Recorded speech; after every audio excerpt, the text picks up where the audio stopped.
आज का मेरा टॉपिक है इम्फाइसीमा। तो आज हम इम्फाइसीमा के बारे में डिस्कस करने वाले हैं। बने रहिए, वीडियो में चलते हैं टॉपिक की ओर। तो इम्फाइसीमा हमारे रिस्पायरेटरी सिस्टम का डिसीज है जो लंग्स पर इफेक्ट पड़ता है। तो अब हम डिस्कस करेंगे इम्फाइसीमा की डिफिनेशन। सो डेफिनेशन से क्लियर हो जाएगा कि एक्चुअली में इम्फाइसीमा के कंडीशन में क्या हो रहा है। सो इम्फाइसीमा एक लॉन्ग टर्म डिसीज है। तो यहाँ पर लॉन्ग टर्म का मतलब है कि ये स्लोली डेवलप होती है, मीन्स डेवलप होने में काफी समय लगता है। देन प्रोग्रेसिव डिसीज, तो प्रोग्रेसिव का मतलब है कि ये डिसीज स्टेप बाय स्टेप बढ़ता है या प्रोग्रेस करता है। मीन्स पहले माइल्ड होगा, फिर मॉडरेट होगा, देन सीवियर हो जाएगा। एंड इरिवर्सिबल डिसीज, तो इरिवर्सिबल का मतलब है कि ये डिसीज एक बार माइल्ड से मॉडरेट या सीवियर हो गया तो ये डिसीज कभी रिवर्स नहीं हो पाएगा। मतलब कि सीवियर के कंडीशन से माइल्ड या मॉडरेट की कंडीशन में नहीं आ पाएगा। नाउ इम्फाइसीमा रिस्पायरेटरी सिस्टम को कैसे इफेक्ट करती है।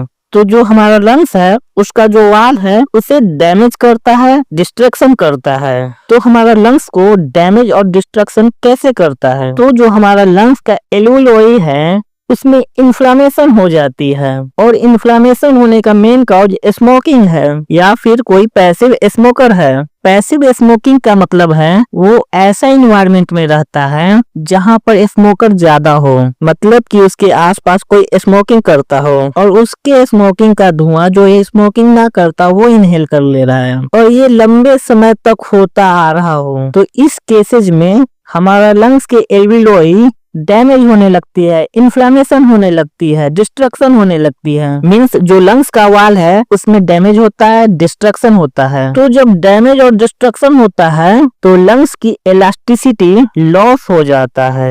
इस चीज को समझने के लिए यहाँ पर डायग्राम में देखें तो ये वाली नॉर्मल लंग्स है, इसमें अल्वियोलर डक्ट या एल्वियोलाई कितना क्लोज है, और जब इलास्टिसिटी लॉस हो जाती है तो जो डिस्टल एयर स्पेस होते हैं वो डिस्टेंशन हो जाते हैं, मतलब इनलार्जमेंट हो जाते हैं, उसका स्पेस बढ़ जाता है जिसके कारण ब्रोंकियोल्स कोलैप्स हो जाता है, और कोलैप्स होने के कारण एयर ट्रैप होने लगती है, मतलब कि एयर टर्मिनल ब्रोंकियोल्स के आगे नहीं बढ़ पाता है और इस वजह से शॉर्टनेस ऑफ ब्रेथ देखने को मिलता है। यहाँ पर एक बार डिस्टल स्पेस को डिस्कस किया था। तो डिस्टल एयर स्पेस को समझने के लिए हमें लंग्स का डायग्राम देखना पड़ेगा, डायग्राम के थ्रू अच्छे से समझेंगे। तो ब्रीथिंग नोज से स्टार्ट होती है, उसके बाद फेरिक्स, लैरिक्स, देन ट्रेकिया में इंटर हो जाती है, और ट्रेकिया में आगे जाकर वो दो पार्ट में डिवाइड हो जाती है, right primary bronchi, left primary bronchi, और दोनों आगे जाकर सेकेंडरी देन टर्सरी ब्रोंकाई में डिवाइड हो जाते हैं, और टर्सरी ब्रोंकाई आगे जाकर ब्रोंकियोल्स में डिवाइड हो जाते हैं, और यही ब्रोंकियोल्स आगे जाकर बहुत छोटे छोटे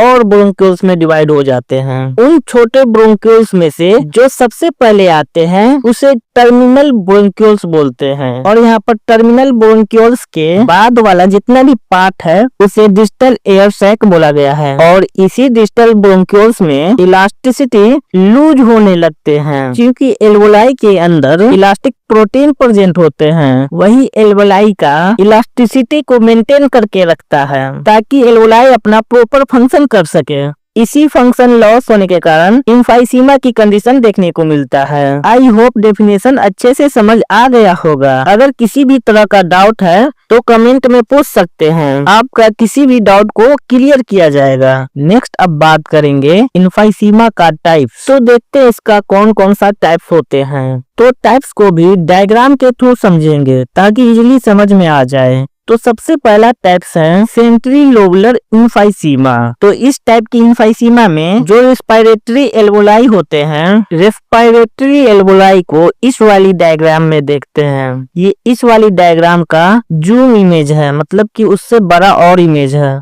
जिसे समझने के लिए और आसान हो जाएगा। तो जो ये वाली पार्ट है इसमें डिस्ट्रक्शन हो जाते हैं, मतलब कि विनाश हो जाते हैं, और जो बाकी पार्ट हैं वो सही रहते हैं, मतलब कि ये अपर वाली ही रीजन में होते हैं। और इस टाइप के इम्फाइसीमा मोस्ट कॉमन होते हैं, मतलब इस तरह का इम्फाइसीमा बहुत ज्यादा देखने को मिलता है। नेक्स्ट टाइप है पैनलोबुलर इम्फाइसीमा। तो इस टाइप्स के इम्फाइसीमा में इंटायर पल्मोनरी एसिनस, इंटायर का मतलब पूरा, मतलब सभी, और पल्मोनरी एसिनस को डायग्राम में देखते हैं। तो ये वाली पार्ट जो है ये टर्मिनल ब्रोंक्यूल्स है और इसके नीचे के पूरे पार्ट में मतलब कि लंग्स के इंड पर छोटे छोटे एयर स्पेस होते हैं और इसी स्पेस में डिस्ट्रक्शन हो जाते हैं, विनाश हो जाते हैं और इस टाइप्स के इम्फाइसीमा मेनली लोअर लंग्स को इन्वॉल्व करता है। नेक्स्ट टाइप्स है सेंट्री एसिनार इम्फाइसीमा। तो इस टाइप्स के इम्फाइसीमा में रिस्पायरेटरी ब्रोंक्यूल्स में डिस्ट्रक्शन हो ही रहा है, साथ साथ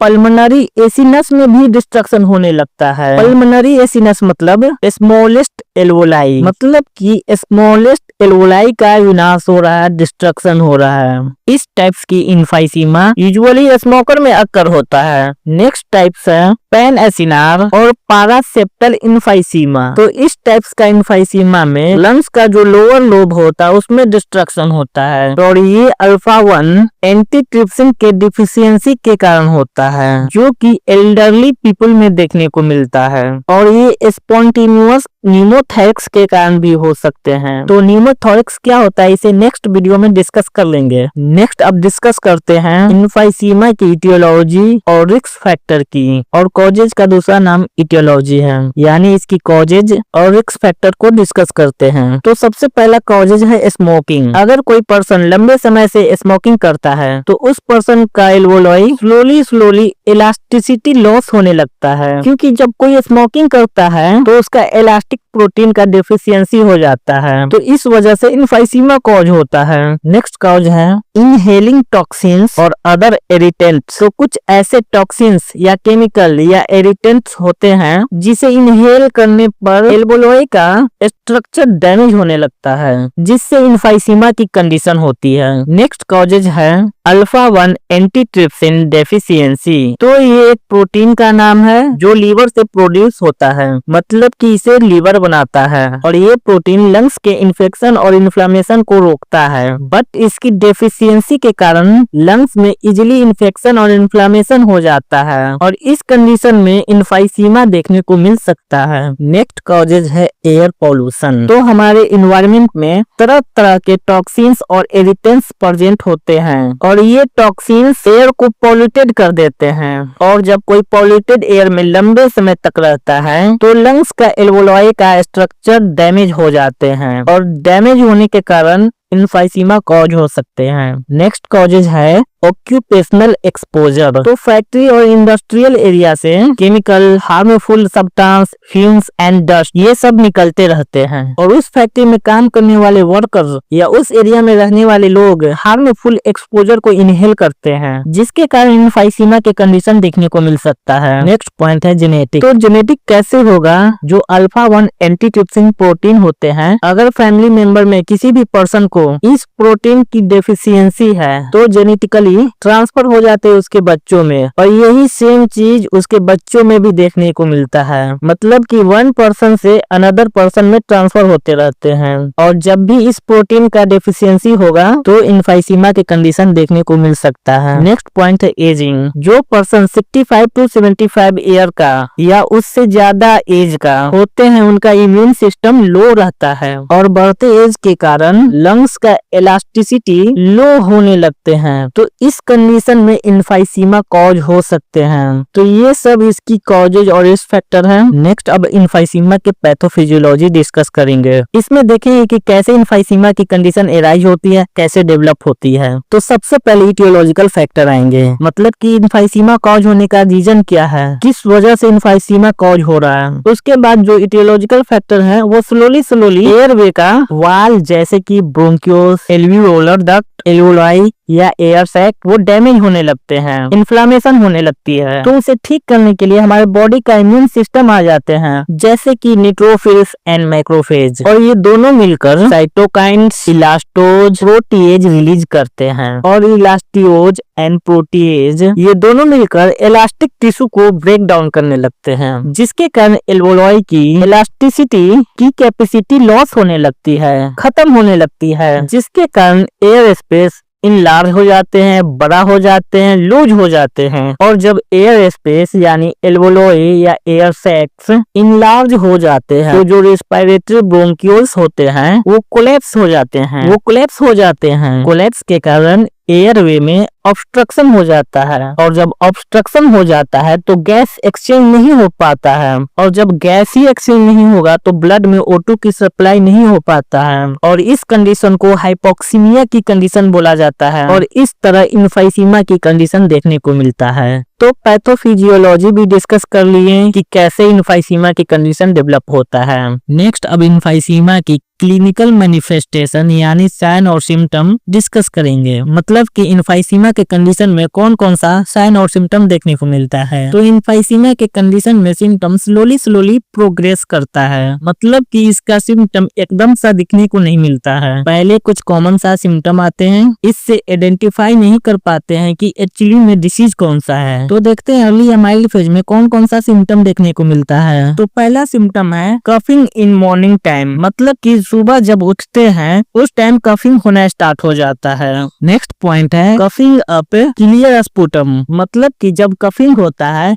जो स्पुटम होते हैं यानी बलगम होते हैं वो क्लियर आएगा। नेक्स्ट पॉइंट है विजिंग। विजिंग का मतलब है विस्लिंग का साउंड आना, ब्रीथिंग टाइम में विस्लिंग का साउंड आना। ये क्यों आता है इसे देखते हैं। तो जो ब्रोंकियल्स होते हैं उसमें ऑब्स्ट्रक्शन हो जाता है, जिसके कारण एयर ट्रैप होने लगती है, मतलब एयर सही से पास नहीं हो पाता है। तो जब एयर सही से पास नहीं होता है तो विजिंग की साउंड आने लगती है। नेक्स्ट पॉइंट है शॉर्टनेस ऑफ ब्रेथ, मतलब कि ब्रीथिंग टाइम ऐसा लगता है कि एक ब्रीथ पूरा हुआ भी नहीं और दूसरी ब्रीथ रिक्वायर हो जाती है, मतलब कि दूसरा ब्रीथ का जरूरत पड़ जाता है। नाउ अब सीवियर कंडीशन में देख लेते हैं क्या क्या सिम्टम आएंगे। तो सीवियर कंडीशन में शॉर्टनेस ऑफ ब्रेथ और ज्यादा इंक्रीज हो जाता है, क्योंकि रिस्पिरेटरी ब्रोंकियल्स कोलैप्स हो जाते हैं, जिसके कारण लंग्स का कैपेसिटी कम हो जाता है और रैपिड ब्रीथिंग होने लगती है। नेक्स्ट पॉइंट है साइनोसिस। साइनोसिस का मतलब है discolouration of skin, means skin का कलर ब्लूइश हो जाता है, क्योंकि एयरवे कोलैप्स है, गैस एक्सचेंज हो नहीं पा रहा है, बॉडी ऑर्गन को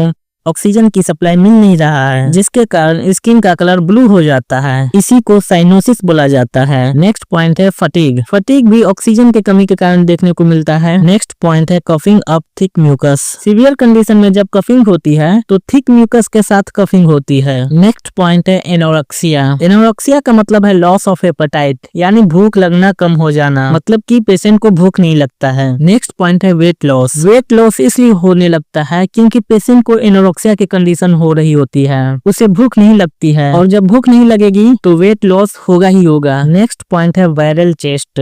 वायरल चेस्ट का मतलब है चेस्ट का जो साइज होता है वो बढ़ जाता है, क्योंकि रिस्पिरेटरी ब्रोंकियोल्स का इलास्टिसिटी लॉस हो गया है, एयर स्पेस इनलार्ज हो गए, तो इस कारण चेस्ट वायरल हो जाते हैं। नेक्स्ट पॉइंट है हार्ट फेलियर। तो हार्ट फेलियर क्यों होते हैं? क्योंकि लंग्स गैस को एक्सचेंज नहीं कर पाते हैं, हार्ट का वर्कलोड बढ़ जाता है, जिसके कारण हार्ट फेलियर का चांस बढ़ जाता है। तो ये सब इम्फाइसीमा की साइन और सिम्टम्स है। नेक्स्ट अब डिस्कस करते हैं इम्फाइसीमा की डायग्नोस्टिक एवुलेशन की, मतलब कि इम्फाइसीमा के कंडीशन में कौन कौन सा टेस्ट करेंगे उसको देखते हैं। तो इम्फाइसीमा के कंडीशन में सबसे पहले हिस्ट्री टेकिंग करेंगे। इसमें पेशेंट का हिस्ट्री लेंगे कि पेशेंट को उसको क्या क्या फील हो रहा है, उसे क्या क्या डिस्कम्फर्टनेस हो रही है, उसे भूख लग रहा है कि नहीं लग रहा है, उसे अच्छी नींद आ रही है कि नहीं आ रही है, उसे ब्रीथिंग में कोई प्रॉब्लम हो रही है कि नहीं हो रही है, और उससे ये पूछेंगे कि उसकी फैमिली में ऐसा कभी हुआ है कि नहीं हुआ है। तो इस तरह का प्रॉपर हिस्ट्री पेशेंट से लेंगे। नेक्स्ट पॉइंट है फिजिकल एग्जामिनेशन।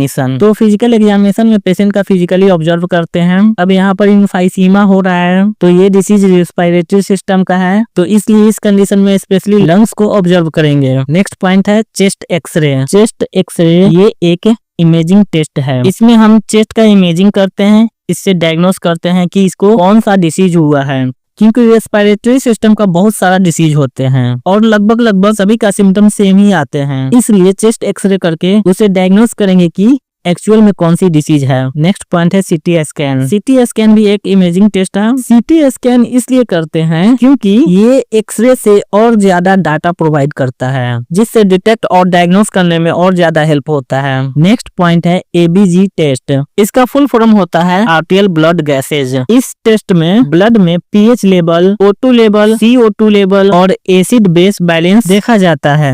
इस टेस्ट को आर्टरी से ब्लड निकालकर टेस्ट किया जाता है। नेक्स्ट पॉइंट है CBC टेस्ट। इसका फुल फॉर्म होता है कंप्लीट ब्लड काउंट। ये एक ब्लड टेस्ट है। इस टेस्ट में स्पेसिफिक इन्फेक्शन को देखा जाता है कि किस माइक्रो ऑर्गेनिज्म के कारण इन्फाइसीमा हो रहा है। नेक्स्ट पॉइंट है स्पुटम एग्जामिनेशन। इसमें पेशेंट का स्पुटम लेकर टेस्ट किया जाता है कि स्पुटम में कौन सा माइक्रो ऑर्गेनिज्म प्रेजेंट है जो इन्फाइसीमा को कॉज कर रहा है। नेक्स्ट पॉइंट है अल्फा एंटीट्रिप्सिन टेस्ट। इसमें अल्फा एंटीट्रिप्सिन का लेवल देखेंगे क्योंकि इसकी डेफिशिएंसी के कारण इन्फाइसीमा होता है। नेक्स्ट पॉइंट है पल्मोनरी फंक्शन टेस्ट या लंग्स फंक्शन टेस्ट। इस टेस्ट को स्पाइरोमेट्री एक आर्टिकल से करते हैं। ये टेस्ट लंग्स की कैपेसिटी को बताता है, लंग्स कितना एयर इंटर कर रहा है, कितना बाहर निकाल रहा है। तो इन सब टेस्ट से इन्फाइसीमा को डायग्नोस करते हैं। नेक्स्ट अब इन्फाइसीमा की मैनेजमेंट डिस्कस करेंगे।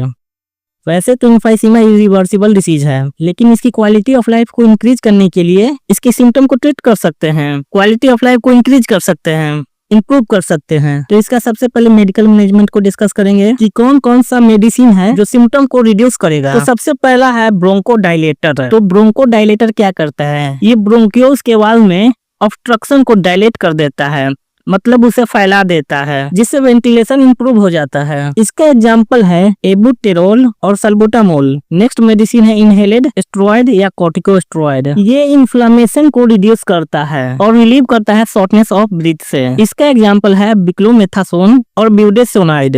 नेक्स्ट मेडिसिन है एंटीबायोटिक्स। तो एंटीबायोटिक क्या करता है, ये बैक्टीरियल इन्फेक्शन को रिड्यूस करता है, बैक्टीरिया को किल करता है। इसका एग्जांपल है एमॉक्सिसिलिन और एजिथ्रोमाइसिन। तो ये तीन की मेडिकल मैनेजमेंट है। नेक्स्ट अब डिस्कस करेंगे सपोर्टिव केयर की, मतलब कि वैसा ट्रीटमेंट जिसमें मेडिसिन का यूज नहीं होता हो, इसे घर पर भी दे सकते हैं। तो सपोर्टिव केयर का पहला पॉइंट है अवॉइडिंग इरिटेशन या स्मोकिंग सेसेशन। इसमें पेशेंट को एडवाइस करेंगे कि एक्सपोजर ऑफ इरिटेंट्स को अवॉइड करें। यहाँ पर इरिटेंट्स क्या क्या है, जैसे कि फ्यूम्स हो गए, डस्ट हो गए या स्मोकिंग ETC, क्योंकि इन सब चीजों से एयर सेक्स में डिस्ट्रक्शन होता है, स्पेशली स्मोकिंग से। तो स्मोकिंग करने के लिए मना करेंगे और जो स्मोकिंग करता है उसके पास ना जाए, क्योंकि पैसिव स्मोकिंग से भी ये डिसीज हो सकता है। नेक्स्ट पॉइंट है ऑक्सीजन थेरेपी। ऑक्सीजन थेरेपी इसलिए देंगे क्योंकि पेशेंट में शॉर्टनेस ऑफ ब्रेथ हो रहा है, हाइपोक्सिया की कंडीशन हो रही है, साइनोसिस हो रही है, ब्रीथिंग में डिफिकल्टी हो रही है। तो इन सब चीज को ट्रीट करने के लिए ऑक्सीजन थेरेपी देंगे, जिससे पेशेंट को काफी रिलीफ मिल जाता है। नेक्स्ट पॉइंट है न्यूट्रिशन थेरेपी। हम पेशेंट को एडवाइस करेंगे कि वो प्रॉपर न्यूट्रिशन पैटर्न को मेंटेन करके रखे और पेशेंट को फ्रिक्वेंट मील ऑफर करें। मतलब कि न्यूट्रिशन मेंटेन करने के लिए